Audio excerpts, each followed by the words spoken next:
The president of Ghana is putting Ghana in a very dangerous position. Let's talk about this. So during the peace summit in Switzerland, Zelensky praised the president of Ghana, Nana Addo Dankwa Akufo-Addo, for supporting Ukraine. Can you believe this? Well, you can make your own research. I can't read the whole article. Let me read from here. He thanked Ghana president for supporting Ukraine's sovereignty and territorial integrity from the first day of the full-scale Russia invasion. In particular, during the voting for the UN General Assembly resolution. Interesting. The president of Ghana is completely out of reality. This man has no idea what is happening around the world. So during his meeting with Zelensky, he told Zelensky that he wants Ghana and Ukraine to become partners in terms of agriculture. So he wants Ukraine to import some of their grains to Ghana. So the president of Ghana is not even aware that today Ukraine have no port. Ukraine is becoming a landlocked country. Ukraine don't control Odessa port 100%. Currently, the Russians control Odessa port. If you go there with a ship, they are going to blow it up. The president of Ghana is making unnecessary enemies for Ghana. Note, this is not the first time that this guy is behaving this way. I hope you guys remember last 2 years. He snaked on Burkina Faso.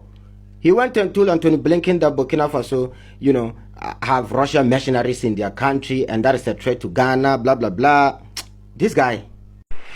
Burkina Faso has now entered into an arrangement to go along with Mali in employing the Wagner forces there.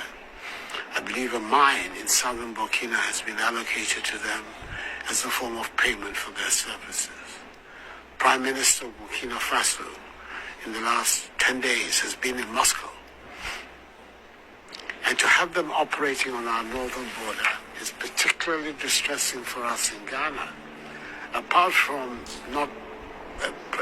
No wise leader will do this. Ukraine today is a collapsed country. The Russians are rather rising. So you have to make friends with countries that are rising, not countries that are collapsing. And why will you make enemies with the Russians in the first place? They are not our enemy. Look at the track record of the Western America in this country. Look at what they did to our first president. By the way, I don't blame you. This is exactly what your grandfather did. This is exactly what your father did. This is 100% embarrassment. This is a shame to Ghana. Ukraine is at war and we want to rely on their food when we sit on over 60% of the world arable lands in Africa here. Yet we rely on, some food from China, Vietnam, from even Ukraine, who is at war. Mr. President, have some shame. What happened to your so-called planting for food and job? At least Ukraine is at war. Let me end this video here because the more I talk about this thing, the more I become more annoying and I'll end up saying things I'm not supposed to say here. Guys, don't forget to hit on the like button. Shalom, see you in the next episode. Okay, I don't know. Do you guys want me to talk about Putin's visit to Vietnam? Well, if you want me to talk about it, let me know it down in the comment section.